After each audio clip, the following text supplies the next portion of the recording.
Hello students, my name is Shagun Goyal and this is your channel Capture Chemistry. तो students अब हम अपना continue करेंगे chapter matter in our surroundings. Clear. And अब तक हमने क्या पढ़ लिया? There are 3 states of matter: solid, liquid and gases. We have studied that matter generally exists in these 3 states: solid, liquid and gases. Then we studied कि हम temperature और pressure को चेंज कर कर मैटर की जो स्टेट्स है इनमें कन्वर्जन्स कर सकते हैं. Right. We studied the 2 factors, temperature and pressure in our last class. You remember? तो जिस भी स्टूडेंट ने प्रीवियस लेक्चर नहीं देखा है, visit the channel capture chemistry and first watch the previous lectures. Clear? तो in this lecture we will study that what is the effect of temperature. कि अगर हम टेम्परेचर के अंदर चेंज करते हैं तो जो हमारी स्टेट्स ऑफ मैटर है, सॉलिड, लिक्विड एंड गैसेस, इनके अंदर क्या चेंज आता है. क्लियर? तो बच्चे हम एक चीज बार बार रिपीट करते हैं कि टेम्परेचर पे क्या चीज डिपेंड करती है. हमने बिल्कुल वेरी फर्स्ट लेक्चर में भी हमने ये चीज पढ़ी थी कि जब हम टेम्परेचर को इंक्रीज कर देते हैं, राइट, टेम्परेचर को इंक्रीज कर देते हैं, this is the symbol of increase, तो क्या होता है, जो पार्टिकल्स हैं वो क्या जल्दी जल्दी मूव करना स्टार्ट कर देते हैं. Particles start moving fast. वो इतना जल्दी जल्दी मूव करना स्टार्ट कर देते हैं.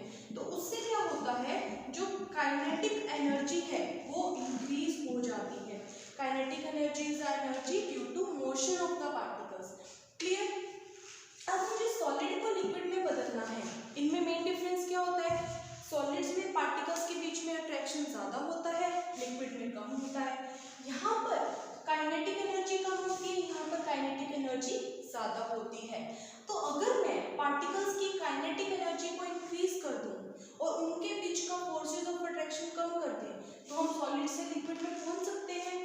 क्लियर? पहुँच सकते हैं. तो यही हम करते हैं. हमें अगर सॉलिड से लिक्विड में जाना है तो हम क्या करते हैं, टेम्परेचर को इंक्रीज करते हैं.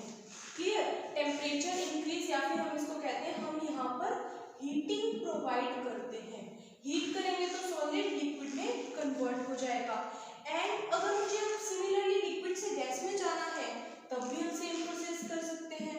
टेम्परेचर को इंक्रीज कर सकते हैं एंड हीटिंग प्रोवाइड हम करें तो पार्टिकल्स जल्दी जल्दी मूव करना स्टार्ट कर देंगे और उनके बीच में जो फोर्स ऑफ अट्रैक्शन है वो कम होने लग जाएगा. क्लियर?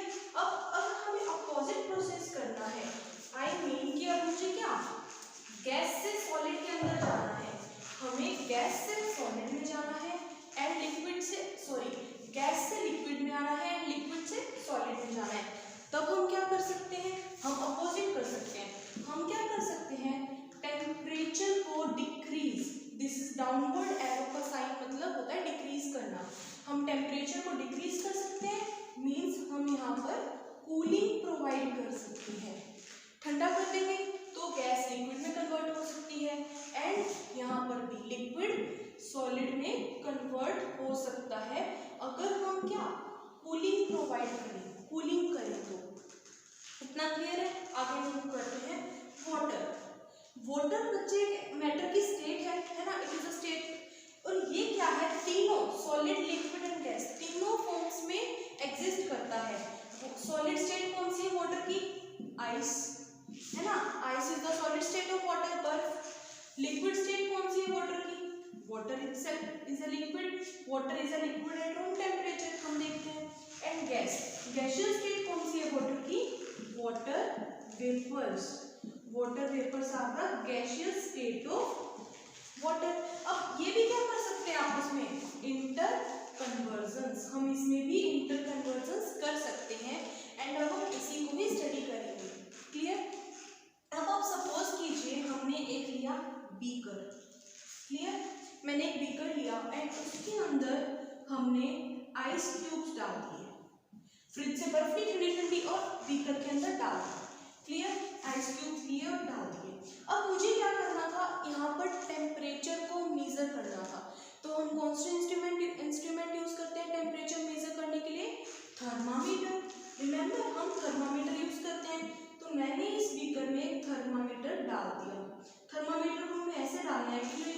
बल्ब है वो आइस को टच करे, और एक हमने ऐसे ग्लास की रोड ले ली जो मिक्स करने के लिए, स्टीरिंग मिक्सिंग करने के लिए यूज हो रही है, ठीक है। एक बीकर लिया, बर्फ डाली, आइस, उसके अंदर थर्मामीटर डाल दिया। थर्मामीटर क्या कर रहा है? Temperature note. This is thermometer, ये टेम्परेचर नोट कर रहा है। दिस इज ग्लास रोड, कोई भी एक रोड है ग्लास की जो कि क्या काम कर रही है? मिक्सिंग का। क्लियर? और ये हमने क्या ले ली थी? आइस। अब हम क्या कर रहे हैं बच्चे, ध्यान से देखना, इसमें हीटिंग प्रोवाइड कर रही है। क्या कर रहे हैं? नीचे से हमने इसको हीटिंग प्रोवाइड करनी स्टार्ट कर दी, गर्म करना स्टार्ट कर दिया, और हमें बार बार डिफरेंट टाइम पर टेम्परेचर को नोट डाउन करना है और देखना है कि यहाँ पर क्या हो रहा है। क्लियर इतना? तो अब हम देखते हैं कि अगर हम ऐसा एक्सपेरिमेंट करें, अगर हम बर्फ को क्या गर्म करते हैं तो होता क्या है। We will see this. Clear? और आप अपने नोट्स को साथ साथ बनाओ, दिमाग के घोड़े खुद चलाओ, ठीक है। सिर्फ सुनने से कुछ नहीं होता, जब तक हम अपने हाथ से कंसेप्ट को लिखते नहीं हैं तब तक हमारे दिमाग में पूरा का पूरा कंसेप्ट फिट नहीं होता। तो बच्चे सबसे पहले हमारे पास क्या था? आइस, है ना। सबसे इनिशियली हमने आइस ली थी, हमारे पास बर्फ थी। ये कौन सी स्टेट है मैटर की? सॉलिड स्टेट, है ना। मैटर की सॉलिड स्टेट है, और आइस को क्या करना स्टार्ट किया था हमने? हीटिंग दी, ठीक है। बर्फ को हमने हीट करना स्टार्ट किया, यही किया था। तो होता क्या है, धीरे धीरे जो टेम्परेचर है, टेम्परेचर स्टार्ट्स राइजिंग, वो धीरे धीरे टेम्परेचर इंक्रीज होना स्टार्ट होता है। हम जैसे बर्फ को ली हमने फ्रिज में से, ठीक है, और उसको हीट करना स्टार्ट किया, तो पहले क्या होगा? टेम्परेचर इंक्रीज होगा। कब तक इंक्रीज होगा? Up to 0 degree Celsius. Temperature जो है हमारा 0 डिग्री सेल्सियस तक जाकर इंक्रीज होता है, और जैसे ही टेम्परेचर 0 डिग्री सेल्सियस पर पहुंच जाता है, किस टेम्परेचर पर? 0 डिग्री सेल्सियस पर। उस टेम्परेचर पे क्या होता है बच्चे, जो हमारी आइस है वो मेल्ट होना स्टार्ट कर देती है। आइस स्टार्ट्स मेल्टिंग, मतलब वो वाटर में कन्वर्ट होना स्टार्ट कर देती है 0 डिग्री सेल्सियस पे। तो हम कह सकते हैं जब बर्फ पिघलना स्टार्ट हुई, है ना, तब यहाँ पर हमारे पास आइस भी थी और वाटर भी। तो यहाँ पर हमारी दोनों स्टेट्स एग्जिस्ट कर रही है, आइस भी है प्लस वाटर भी है। ये सॉलिड फॉर्म है, ये लिक्विड फॉर्म है। तो इस पॉइंट पर 0 डिग्री सेल्सियस पर आइस भी हो गई हमारे पास और वाटर भी हो गया। अब 0 डिग्री सेल्सियस टेम्परेचर पहुंच गया, हमने आइस मेल्ट होना स्टार्ट कर दी। अभी भी क्या है बच्चे, हमने क्या किया? हीटिंग अभी भी स्टार्ट है। Heating is provided. हम अभी भी उसको हीट प्रोवाइड कर रहे हैं, अभी भी उसको हीट प्रोवाइड कर रहे हैं। होना क्या चाहिए? अब हीट प्रोवाइड कर रहे हैं, इस टेम्परेचर को इंक्रीज होना चाहिए ना। जब भी हम हीट प्रोवाइड करते हैं, गर्मी देते हैं, तो टेम्परेचर इंक्रीज होता है। बट यहाँ पर क्या पाया गया बच्चे कि जो टेम्परेचर है वो क्या रहता है? Remains constant. टेम्परेचर जो है वो कांस्टेंट रहता है, किस पर? 0 डिग्री सेल्सियस पर। ये इंक्रीज नहीं होता। हीटिंग अभी भी दे रहे हैं हम, हीटिंग हमने देनी बंद नहीं करी। कब तक? Until all the ice is melted. जब तक कि सारी की सारी बर्फ क्या ना बन जाए? पानी। तब तक हमारा जो टेम्परेचर है वो इंक्रीज नहीं होता। अब क्या हुआ? सारी की सारी बर्फ क्या बन गई? पानी। तो मतलब हम किस पर पहुंच चुके? वाटर पर। अब हमारी लिक्विड स्टेट आ गई। क्लियर? हमने आइस से स्टार्ट किया था, सॉलिड स्टेट, हीटिंग करी, पहले टेम्परेचर 0 डिग्री सेल्सियस तक गया, फिर 0 डिग्री सेल्सियस पर आइस भी थी, वाटर भी था। जब हमने दोबारा हीटिंग दी और हीटिंग दी तो टेम्परेचर कांस्टेंट हो गया, उसमें इंक्रीज ही नहीं हुआ। अब ऐसा क्यों हुआ वो हम देखेंगे। फिर क्या हुआ? हम वाटर पर आ गए, लिक्विड स्टेट। अब अगर वाटर में भी क्या करते हैं हम आगे? हीटिंग प्रोवाइड, अभी भी हीटिंग नीचे से प्रोवाइडेड ही है, हीटिंग स्टार्ट है, हमने हीटिंग को रोका नहीं। तो क्या होता है बच्चे, जो टेम्परेचर है, अब टेम्परेचर स्टार्ट्स राइजिंग। अब वो टेम्परेचर इंक्रीज होना होना स्टार्ट हो जाता है। 0 डिग्री सेल्सियस था अब तक, अब क्या होगा, 0 डिग्री से वो 10 डिग्री सेल्सियस बन जाएगा, फिर 20 डिग्री हो जाएगा। ऐसे करते करते टेम्परेचर हमारा जो है 100 डिग्री सेल्सियस तक पहुंच जाएगा। कितना, 100 डिग्री सेल्सियस तक। हम नीचे से हीटिंग प्रोवाइड करते जा रहे हैं, बर्निंग दे रहे हैं हम, तो टेम्परेचर इंक्रीज होता गया कब तक, 100 डिग्री सेल्सियस तक। और जैसे ही टेम्परेचर 100 डिग्री सेल्सियस पर पहुंचा, क्या होता है, वाटर स्टार्ट्स बॉइलिंग, पानी उबलने लग जाता है। मतलब क्या हो रहा है, यहाँ पर जो पानी है वो किस में कन्वर्ट होना स्टार्ट हो गया हमारा, वाटर वेपर्स में। अब वो गैसियस फॉर्म में कन्वर्ट होना स्टार्ट कर गया। तो 100 डिग्री सेल्सियस पर वाटर भी है और वाटर वेपर्स भी है, तो हम कह सकते हैं 100 डिग्री सेल्सियस पर लिक्विड स्टेट भी एग्जिस्ट कर रही है प्लस गैसियस स्टेट भी एग्जिस्ट कर रही है। अब क्या हुआ, टेम्परेचर 100 डिग्री सेल्सियस पर पहुंच गया, पानी हम अभी भी गर्म कर रहे हैं। फिर क्या करते हैं, अगर मोर हीट, अभी भी हम हीटिंग प्रोवाइड कर दें, मोर हीट इज प्रोवाइडेड, तब भी सेम चीज देखने को मिलती है, there is no increase in temperature. Temperature में कोई भी इंक्रीज नहीं आया। कब तक, until all the water is converted into vapors, जब तक कि सारा का सारा पानी हमारा वेपर्स में नहीं बदल गया, तब तक टेम्परेचर इंक्रीज नहीं हुआ। क्लियर, आप नोट डाउन कर सकते हो। देखो बच्चे, हो क्या है, आइस लिया, गर्म करना स्टार्ट किया, बर्फ पिघलने लग गई, पर जैसे बर्फ पिघलने लगी ना, फिर हम दोबारा से हीटिंग दे रहे हैं, तो टेम्परेचर में बिल्कुल राइज नहीं आ रहा, वो 0 डिग्री पे फिक्स है, और जो बर्फ है धीरे धीरे सारी पानी में बदल गई। फिर हम वाटर पर पहुंच गए, वाटर को हीटिंग देना स्टार्ट की, तो पहले 100 डिग्री सेल्सियस तक टेम्परेचर आया, फिर ये टेम्परेचर कांस्टेंट हो गया, इसमें इंक्रीज ही नहीं आया। कब तक, जब तक कि सारा का सारा पानी गैसियस फॉर्म में कन्वर्ट नहीं हो गया। क्लियर, अब आपके माइंड में ऐसे, मतलब ऐसा क्यों हो रहा है, हीटिंग दे रहे हैं, नीचे से बर्निंग कर रहे हैं, हमने आग लगाई हुई है, टेम्परेचर क्या करना चाहिए, इंक्रीज शूट करना चाहिए, बट वो कांस्टेंट क्यों है। आप खुद सोचो, वीडियो को पॉज करो और सोचो कि वो टेम्परेचर कांस्टेंट क्यों है। ठीक है, सोचा आपने, तो हम इसका आंसर देने से पहले ना एक एग्जांपल देखते हैं। आप मान के चलो, एक घर में 10 बच्चे हैं, ठीक है, एक घर के अंदर 10 बच्चे हैं, और मुझे क्या करना है, उस घर के अंदर एप्पल स्टोर करना है। क्या करना है, एप्पल की स्टोरेज करनी है। ठीक है, तो सबसे पहला काम क्या होगा, हम मार्केट जाएंगे, एप्पल खरीद के लाएंगे। मैं मार्केट गई, मैंने एप्पल खरीद के ले आई, ठीक है, मैं घर के दरवाजे तक पहुंच गई। अब मेरा काम क्या है, घर के अंदर एप्पल स्टोर करने हैं, इकट्ठे करने हैं। मैंने एक एप्पल अंदर डाला, एक बच्चे ने खा लिया, स्टोर हुआ एप्पल, नहीं हुआ ना।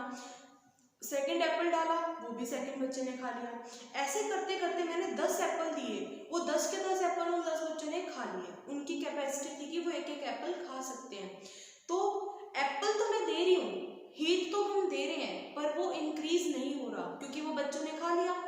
ऐसे ही यहाँ पर हो रहा है। ठीक है, तो जब हम 11th एप्पल देंगे, मतलब जब सारों की कैपेसिटी, क्या बच्चों के खाने की कैपेसिटी पूरी हो चुकी, तब हमने 11th एप्पल दिया, तब जाकर क्या एप्पल घर में स्टोर होना स्टार्ट हुआ। ठीक है, इस तरह के एग्जांपल से हम क्या इसकी एक्सप्लेनेशन देखते हैं कि जो हमारा टेम्परेचर है वो राइज क्यों नहीं कर रहा, why our temperature is not rising. ठीक है, तो फटाफट से हम क्या देखते हैं इसकी एक्सप्लेनेशन। तो अब हमारे पास स्टार्टिंग में क्या था बच्चे, हमारे पास थी आइस, राइट, हमारे पास स्टार्टिंग में थी आइस। आइस को हमने क्या दी, हीटिंग। अब हीट करने से क्या होता है, हमें पता है कि हीट करने से काइनेटिक एनर्जी इंक्रीज होती है ना। तो kinetic energy of particles of ice increases. जो आइस के पार्टिकल्स हैं उनकी काइनेटिक एनर्जी क्या हो रही है, इंक्रीज हुई। ठीक है, शुरू में क्या हुआ, जब हमने हीटिंग देनी स्टार्ट की तो पार्टिकल्स की काइनेटिक एनर्जी इंक्रीज होनी स्टार्ट हुई। फिर क्या हुआ, जैसे ही टेम्परेचर 0 डिग्री सेल्सियस पर पहुंचा, उनकी जो काइनेटिक एनर्जी थी वो इतनी ज़्यादा हो गई कि जो आइस थी हमारी वो वाटर बनना स्टार्ट हो गई। मतलब यहाँ पर हमारी मेल्टिंग स्टार्ट हो गई, ठीक है। और टेम्परेचर अभी भी 0 डिग्री सेल्सियस था। अब इसके बाद जब हमने क्या दी, मोर हीट। अब ये मोर हीट वो 10 एप्पल है कि हम दे रहे हैं, अभी तक तो हम दरवाजे तक पहुंच गए, 0 डिग्री सेल्सियस मतलब हम गेट तक पहुंच गए।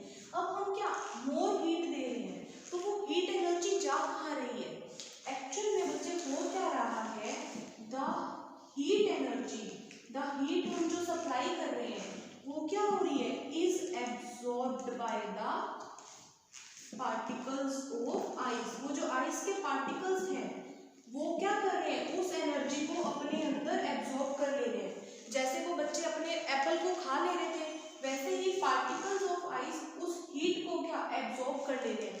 क्यों एब्सॉर्ब कर रहे हैं, क्योंकि सॉलिड में क्या है, फोर्सेस ऑफ अट्रैक्शन, और हमें उन फोर्सेस ऑफ अट्रैक्शन को तोड़ना है।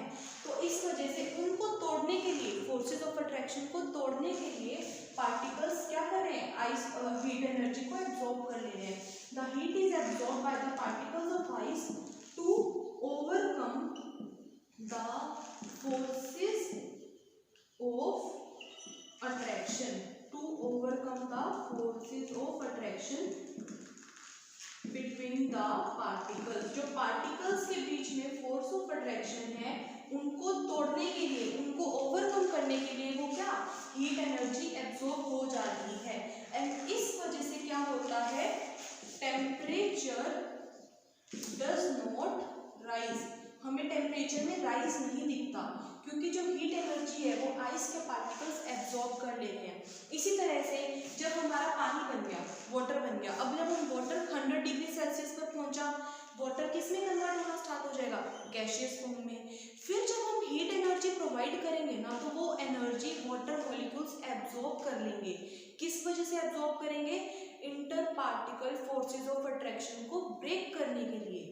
Clear, that is why there is no increase in the temperature. जब क्या 0 डिग्री सेल्सियस पर जब पानी मेल्ट होना स्टार्ट होता है एंड 100 डिग्री सेल्सियस पर, और ये कब तक रहता है, जब तक कि सारी की सारी बर्फ क्या ना बन जाए, पानी। और 100 डिग्री सेल्सियस कब तक रहता है, जब तक का सारा पानी क्या ना बन जाए, वेपर्स। क्लियर, और यहाँ पर क्या होता है, जब तक कि सारी आइस क्या ना बन जाए, वाटर।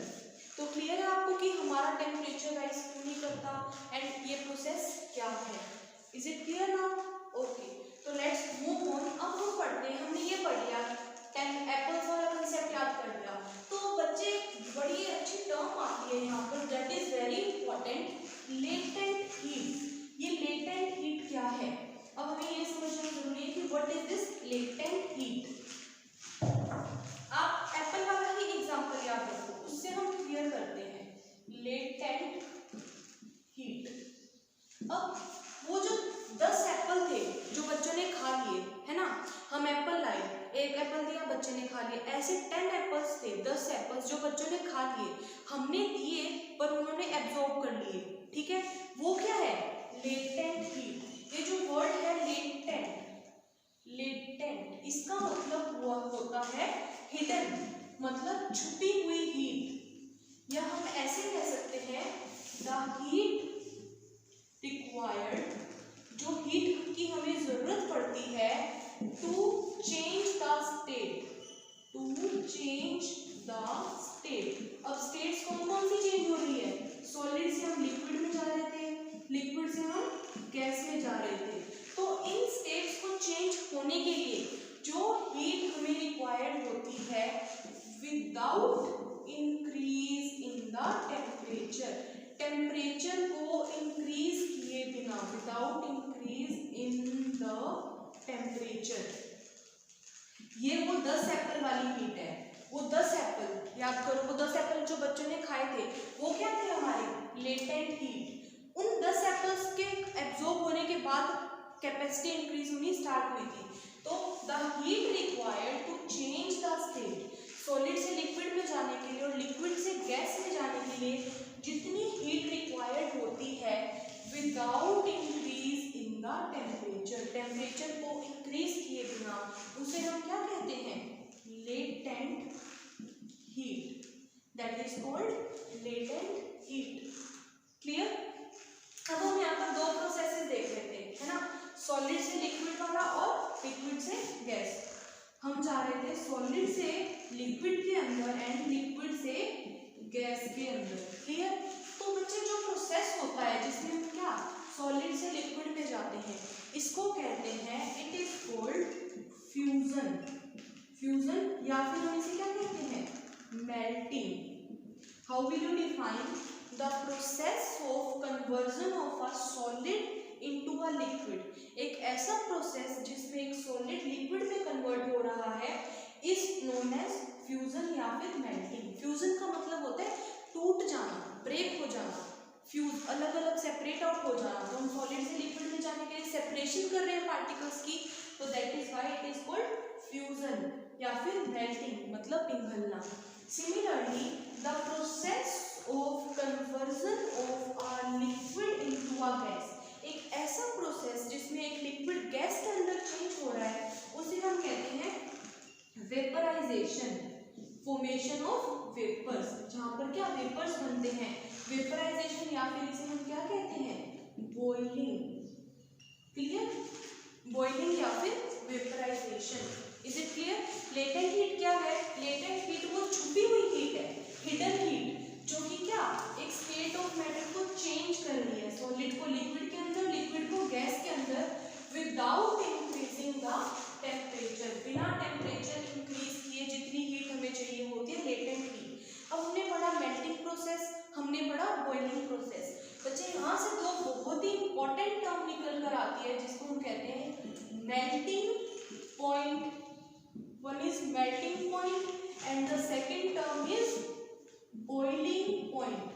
ये क्या है, इनका क्या मतलब है, वो हमें अब समझना है।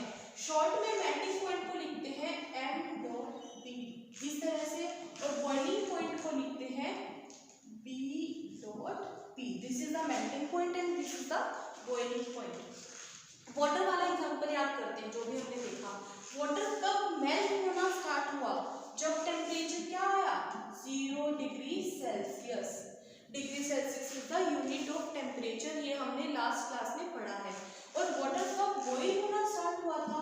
हमारा 100 डिग्री सेल्सियस पे। इससे पहले वाटर बॉइल नहीं हुआ और 0 डिग्री सेल्सियस से पहले वाटर मेल्ट होना स्टार्ट नहीं हुआ। तो ये दोनों क्या है? टेम्परेचर। तो मेल्टिंग या बॉइलिंग पॉइंट को हम कैसे डिफाइन कर सकते हैं? इट इज अ टेम्परेचर, ये टेम्परेचर है ना। कौन सा टेम्परेचर है? एट विच, ऐसा टेम्परेचर जिस पर a solid starts converting into liquid, एक ऐसा टेम्परेचर जिस पर एक सॉलिड किसमें कन्वर्ट होना स्टार्ट कर दे? लिक्विड पे, वो क्या है? Melting point. और बॉइलिंग पॉइंट को हम कैसे डिफाइन कर सकते हैं बच्चे? ये भी क्या है? टेम्परेचर। तो द टेम्परेचर, ऐसा टेम्परेचर एट विच, जिस पर लिक्विड, जो लिक्विड है वो किसमें कन्वर्ट होना स्टार्ट हो जाए? स्टार्ट्स कन्वर्टिंग इनटू वेपर्स, वो जो लिक्विड है हमारा वो वेपर्स बनना शुरू हो जाए, उस टेम्परेचर को हम क्या कह सकते हैं? Boiling point. बट बच्चे अभी क्या है, ये वाली डेफिनेशन भी इनकम्प्लीट है, ये गलत है। अगर हम इतनी डेफिनेशन लिखते हैं ना तो वो गलत हो जाए, क्योंकि जो हमारी बॉइलिंग है या फिर कन्वर्जन है हमारी स्टेट्स का, कन्वर्जन सॉलिड से लिक्विड, लिक्विड से गैस, ये जो मेल्टिंग पॉइंट पे हो रहा है, ये बॉइलिंग पॉइंट पे, ये सब ना साथ में किस पर डिपेंड करते हैं? प्रेशर पे। अगर हम प्रेशर को चेंज कर दें तो इन पर फर्क पड़ेगा।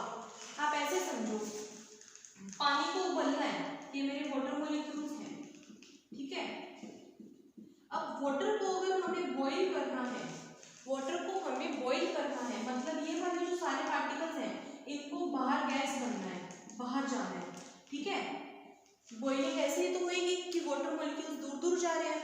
अब अगर मैं क्या करूं, प्रेशर ऊपर से इंक्रीज करती जाऊं तो बॉइलिंग क्या होगी, ज्यादा हीटिंग चाहिएगी। बॉइलिंग क्या, ज्यादा टेम्परेचर हमें चाहिएगा। पहले क्या था, प्रेशर नॉर्मल था, ठीक है, तो बॉइलिंग हो रही थी। अब मैंने क्या किया, प्रेशर को इंक्रीज कर दिया, है ना। प्रेशर इंक्रीज करने से क्या होगा, प्रेशर इंक्रीज करने से जो हमारा बॉइलिंग पॉइंट है वो भी इंक्रीज हो जाएगा। क्लियर। तो इस वजह से हम क्या कहते हैं, ये जो बॉइलिंग पॉइंट होता है या मेल्टिंग पॉइंट होता है, ये हमारे डिपेंड करते हैं प्रेशर पे। किस पर डिपेंड करते हैं, प्रेशर पे।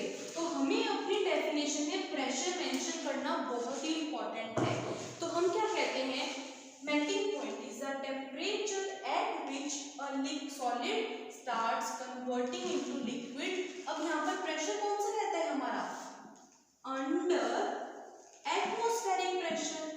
ये सब चीजें हम कब कर रहे हैं, जब प्रेशर क्या लग रहा है, एटमॉस्फेरिक प्रेशर। एटमॉस्फेरिक प्रेशर की भी हमने पिछले लेक्चर में बात की थी। अगर आपने वो लेक्चर नहीं देखा है, फर्स्ट वॉच दैट लेक्चर। अब हम पानी बॉइल कर रहे हैं, कौन सा प्रेशर लग रहा है उस वक्त, एटमॉस्फेरिक प्रेशर।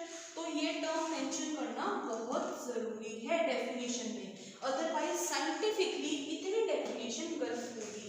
अब ये डेफिनेशन कंप्लीट है कि एक ऐसा टेम्परेचर जिस पर सॉलिड लिक्विड में कन्वर्ट होना स्टार्ट होता है उसे हम मेल्टिंग पॉइंट कहते हैं, under the atmospheric pressure.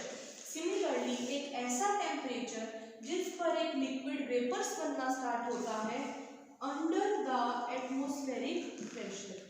Atmospheric pressure के अंडर एटमॉस्फेरिक प्रेशर, उसे हम क्या कहते हैं, हम उसे कहते हैं बॉइलिंग पॉइंट। क्लियर है डेफिनेशन। मेल्टिंग पॉइंट भी हमने पढ़ लिया और बॉइलिंग पॉइंट भी हमने पढ़ लिया। इतना क्लियर है।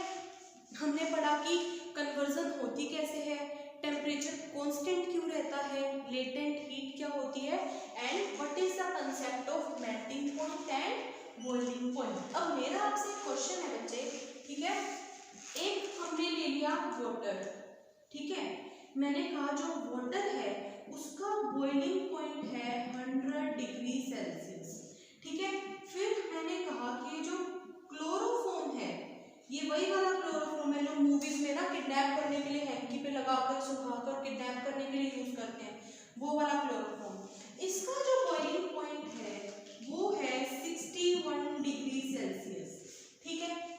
मैंने आपसे पूछा कि इससे मुझे क्या पता लगता है, इस इंफॉर्मेशन से मुझे क्या पता लगता है। आप पॉज करो वीडियो को और सोचो कि इतनी इंफॉर्मेशन से हमें क्या पता लगा। तो बच्चे आंसर देखो, यहाँ पर टेम्परेचर ज्यादा है 100 डिग्री सेल्सियस, मतलब मुझे क्या ज्यादा हीट प्रोवाइड करनी पड़ रही है, more heat is required. Boiling point का मतलब क्या होता है, अगर मेरे को इसको लिक्विड से गैस में कन्वर्ट करना है तो मुझे ज्यादा हीट की जरूरत पड़ेगी, और इसमें क्या हो रहा है, less heat is required to convert liquid into gas. Clear. तो हमें बॉइलिंग पॉइंट या मेल्टिंग पॉइंट से क्या पता लगता है बच्चे कि जो सब्सटेंसेस है उनके अंदर inter particle forces of attraction कितने हैं। क्या पता लगता है हमें कि जो मॉलिक्यूल्स हैं उनके बीच में फोर्सेस ऑफ अट्रैक्शन कितने हैं, है ना। हम कह सकते हैं कि जो मेल्टिंग पॉइंट है या फिर बॉइलिंग पॉइंट है, it is directly proportional to inter particle forces of attraction. जितना ज्यादा किसी भी चीज के अंदर क्या होगा, मेल्टिंग पॉइंट होगा या किसी चीज का बॉइलिंग पॉइंट होगा, उतने ही स्ट्रॉन्ग फोर्सेस ऑफ अट्रैक्शन उसके अंदर होंगे। क्लियर। अब अगर उसमें क्वेश्चन हमने पूछा क्लोरोफॉर्म और वाटर में से किसका फोर्स ऑफ अट्रैक्शन स्ट्रॉन्ग है, तो आप कहेंगे वाटर का अंदर फोर्स ऑफ अट्रैक्शन क्या है, क्लोरोफॉर्म से ज्यादा। अब अगर हम ले लें एक और सॉल्यूशन, अल्कोहल, हैंड सैनिटाइजर्स जो हम यूज कर रहे हैं आज के टाइम में बहुत ज्यादा, उसकी बॉइलिंग पॉइंट और भी कम होता है, मतलब उसके अंदर जो फोर्सेस ऑफ अट्रैक्शन है वो और भी कम है। क्लियर। तो मेल्टिंग या बॉइलिंग पॉइंट से हमें क्या inter particle forces of attraction का पता लगता है। क्लियर, इतना क्लियर है। अब आपसे मेरा एक और क्वेश्चन है, कहीं पर हम क्या यूज कर रहे हैं वर्ड गैसियस स्टेट या गैस, और कहीं पर हम यूज कर रहे हैं वर्ड वेपर, है ना। कभी कभी मैं बोल रही हूँ वाटर वेपर्स, कहीं पर हम बोल देते हैं गैस है ये। तो गैस और वेपर्स में क्या डिफरेंस है ना। गैस एंड वेपर्स, इन दोनों के अंदर क्या डिफरेंस है या क्या सिमिलरिटी है, हमें पता होना चाहिए। वेपर क्या है और गैस क्या है। तो बच्चे देखो है क्या, गैस और वेपर ये दोनों ही क्या है, दोनों ही गैसियस स्टेट ऑफ मैटर है। ये दोनों ही एक गैसियस स्टेट ऑफ मैटर है। बट जो वेपर होता है ना, वेपर वो क्या होता है, एक ऐसी गैसियस स्टेट है, वो एक ऐसी गैसियस स्टेट है इन विच जिसका जो एट रूम टेम्परेचर वो लिक्विड में एग्जिस्ट करता है। ठीक है, it is a gaseous state which exists as liquid at room temperature। अब रूम टेम्परेचर की बात भी हमने लास्ट क्लास में करी थी। रूम टेम्परेचर को बच्चे जनरली हम लेते हैं, रूम टेम्परेचर को हम लेते हैं 25 डिग्री सेल्सियस या फिर क्या 298 केल्विन। अब जो भी सब्सटेंस इस टेम्परेचर पे क्या हो लिक्विड, बट अपने अगर हम इससे हाई टेम्परेचर कर दें तब क्या बन जाएगा गैस, ऐसे सब्सटेंसेस को हम क्या बोलते हैं वाटर वेपर्स। अब जैसे वाटर है, वाटर 25 डिग्री सेल्सियस पर क्या होता है लिक्विड, है ना। और ऐसे ही अल्कोहल जो हम हैंड सैनिटाइजर्स में यूज कर रहे हैं आजकल, वो भी 25 डिग्री सेल्सियस पे क्या होती है लिक्विड। तो जब ये टेम्परेचर राइज कर देते हैं हम इनका, है ना, और ये किसमें कन्वर्ट होते हैं गैस के अंदर या गैसियस स्टेट, तो इनकी गैसियस स्टेट को हम बोलेंगे वाटर वेपर्स। क्या बोलेंगे हम वाटर वेपर्स। सिमिलरली हम बोलेंगे अल्कोहल वेपर्स, अल्कोहल के वेपर्स।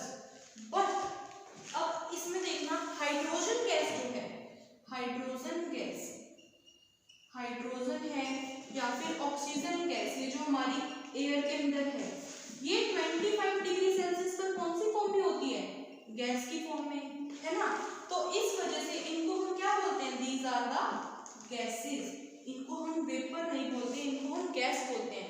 और hydrogen gas, oxygen gas, carbon dioxide gas, nitrogen gas, और ऑन द अदर हैंड हम क्या बोलेंगे वाटर वेपर्स, अल्कोहल वेपर्स। तो ये डिफरेंस था किसके बीच में, एक वेपर के बीच में और एक किसके बीच में गैसियस स्टेट के बीच में, कि क्या डिफरेंस है गैस और वेपर वर्ड के बीच में। क्लियर है इतना। अब बच्चे हम दोबारा से टर्म पर आएंगे जो भी हमने पढ़ी थी, क्या लेटेंट हीट, है ना। अभी हमने क्या बात की थी लेटेंट हीट, एक छुपी हुई हीट। अब हमने दो प्रोसेसेस पढ़ी, फ्यूजन एंड वेपराइजेशन। तो हम इन दोनों के लिए लेटेंट हीट को डिफाइन करते हैं। लेटेंट हीट हमने कौन कौन से दो प्रोसेस पढ़े हैं, फ्यूजन एंड वेपराइजेशन। तो हम कहेंगे latent heat of fusion. Fusion कौन सा प्रोसेस होता है जिसमें एक सॉलिड लिक्विड में कन्वर्ट होता है। और सिमिलरली हम क्या कहेंगे लेटेंट हीट किसकी ऑफ वेपराइजेशन। अब वेपराइजेशन कौन सा प्रोसेस है बच्चे, वो एक ऐसा प्रोसेस है जिसमें एक लिक्विड गैस के अंदर कन्वर्ट होता है। हमें इनको डिफाइन करना है। अब हमें ये भी पता है फ्यूजन क्या होता है, वेपराइजेशन क्या होता है, हमें ये भी पता है कि मेल्टिंग पॉइंट क्या होता है, बॉइलिंग पॉइंट क्या होता है। और मेल्टिंग एंड बॉइलिंग पॉइंट का एटमॉस्फेरिक प्रेशर से भी रिलेशन होता है, हम उसको जनरली एटमॉस्फेरिक प्रेशर पे मेजर करते हैं। क्लियर। तो अब हम इनको क्या फटाफट से डिफाइन करते हैं, इनको डिफाइन करते हैं। ठीक है, तो सबसे पहले बात करते हैं लेटेंट हीट ऑफ फ्यूजन की। तो बच्चे ये क्या है, it is the heat required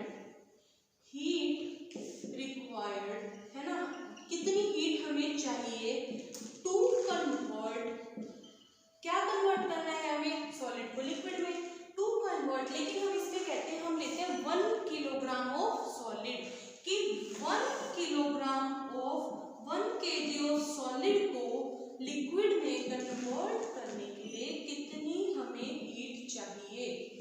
heat required to convert 1 kilogram of solid into liquid. अब सॉलिड से लिक्विड कब होता है, एट इट्स मेल्टिंग पॉइंट, वो अपने मेल्टिंग पॉइंट पर ही कन्वर्ट होता है ना, at its melting point, under, किसके under, under the atmospheric pressure, atmospheric pressure के under, under the atmospheric pressure. अभी भी डेफिनेशन कंप्लीट नहीं हुई। लेटेंट हीट होती क्या है, ये वो वाली हीट होती है जब क्या हो, टेम्परेचर के अंदर राइज ना हो, हमने लेक्चर के स्टार्टिंग में बात की थी। तो heat required to convert 1 kilogram of solid into liquid, solid से लिक्विड को कन्वर्ट करने के लिए कितनी हीट चाहिए, at its melting point under the atmospheric pressure without increasing the temperature, without increase in the temperature. इसको हम क्या कहेंगे, latent heat of fusion. Clear. अब इस तरह हम क्या डिफाइन करेंगे, latent heat of vaporisation.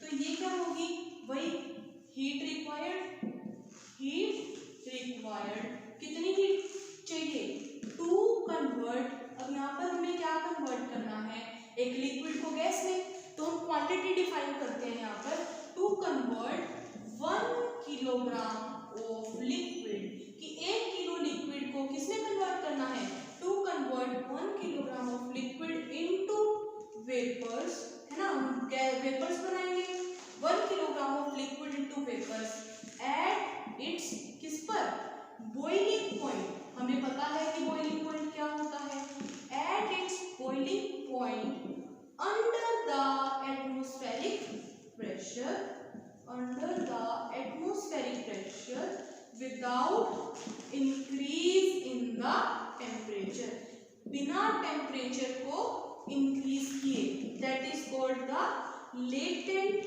Heat of vaporisation. Concept clear है, latent heat of fusion and latent heat of vaporisation. इसका जो मेजरमेंट है, it is measured in joules, joule एक एनर्जी की यूनिट है, वर्क की यूनिट है, it is measured in joules, इसको हम जूल्स में मेजर करते हैं। Clear. Latent heat of fusion क्या होता है, लेटेंट हीट ऑफ वेपराइजेशन क्या होता है। तो अब इस लेक्चर में हमने बच्चे क्या देख लिया कि हम एक सॉलिड को लिक्विड में कैसे कन्वर्ट करते हैं, लिक्विड को गैस में, लेटेंट हीट्स क्या होती है, मेल्टिंग पॉइंट क्या होता है, बॉइलिंग पॉइंट क्या होता है, एंड इससे हमें क्या क्या इंफॉर्मेशन हमें मिलती है। क्लियर। ये सब हमने अभी तक देख लिया।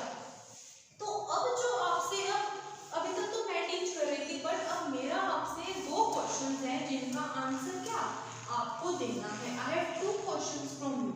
फर्स्ट क्वेश्चन इज कि जो स्टीम है उससे हमें सीवियर बॉन्ड्स मिलते हैं as compare to boiling water, why so. The question is, this is a very good question, why steam, steam क्या होती है, जो वाटर होता है, water vapours at 100 degree Celsius, steam is actually water vapours, water vapours at 100 degree Celsius, उसको हम क्या कहते हैं, स्टीम।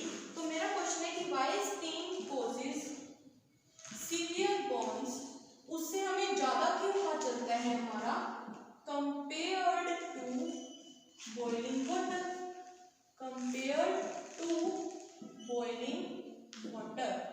एंड सिमिलरली जैसे हम खाना कुक करते हैं, ठीक है, खाना बनाते हैं, तो एक ने अगर हम खाने को प्लेट बिना कवर करे बनाए, ठीक है, हमने एक पैन के अंदर खाना बनाना स्टार्ट कर दिया, ठीक है, अब अगर हम ऐसे बनाएंगे तो ज़्यादा टाइम लगेगा, लेकिन अगर मैं इसको ऊपर प्लेट से कवर कर दूँ, इसको मैंने कवर कर दिया, तो टाइम कम लगता है। ऐसा क्यों, आपको बताना है, ये आप कमेंट्स करके बता सकते हो, ठीक है। And the second question is कि आपको ऑब्जर्व करना है कि आप आपने मार्केट से क्या कोल्ड ड्रिंक परचेज की, ठीक है, बट वो गर्म आई, क्या वो गर्म आई, तो एक बच्चे ने क्या किया, उस कोल्ड ड्रिंक की बोतल को आइस क्यूब्स में रख दिया। ये हमारे आइस क्यूब्स हैं, इसके अंदर हमने अपनी कोल्ड ड्रिंक की बोतल को रख दिया। दूसरे बच्चे ने क्या किया, उस कोल्ड ड्रिंक की बोतल को आइस में रखा, ठीक है, बट साथ में उसमें थोड़ा सा सॉल्ट ऐड कर दिया। क्या ऐड कर दिया, सॉल्ट ऐड कर दिया। मेरा क्वेश्चन ये है कि जो कोल्ड ड्रिंक है ठंडी किसमें ज़्यादा जल्दी होगी और क्यों होगी, आपको बताना है ये। क्लियर। तो इस लेक्चर में अब हम बात करते हैं अगले लेक्चर में हम क्या पढ़ेंगे। आपने सबने देखा होगा आपके घर पे जब समर सीजन आता है, गर्मियों का मौसम आता है, तो हम अपने ठंडे गर्म विंटर्स के कपड़े जो होते हैं, गर्म कपड़े, स्वेटर्स, शॉल्स, उनके अंदर सफ़ेद रंग की कपूर की गोली होती है, नेपथलीन बॉल्स जिसको कहते हैं, हम रख देते हैं ताकि क्या हो, कपड़े खराब ना हो। दे एक्ट एज डिसइंफेक्टेंट, वो डिसइंफेक्टेंट्स का काम करती हैं। बट जब हम उन्हें 6-7 मंथ्स के बाद देखते हैं तो उनका साइज क्या छोटा हो जाता है, साइज डिक्रीज हो जाता है। मतलब हम किस में जा रहे हैं, we are convert going from solid to direct gas. Liquid को हमने गायब ही कर दिया बेचारे को बीच से। तो ऐसा प्रोसेस पॉसिबल है या नहीं है तो क्या कहते हैं उसे और वो कैसे होता है, अपने नेक्स्ट लेक्चर में हम इसके बारे में पढ़ेंगे। अच्छे से नोट्स बनाओ, अच्छे से साथ साथ पढ़ो। All the best, keep watching my channel capture chemistry. Thank you so much students.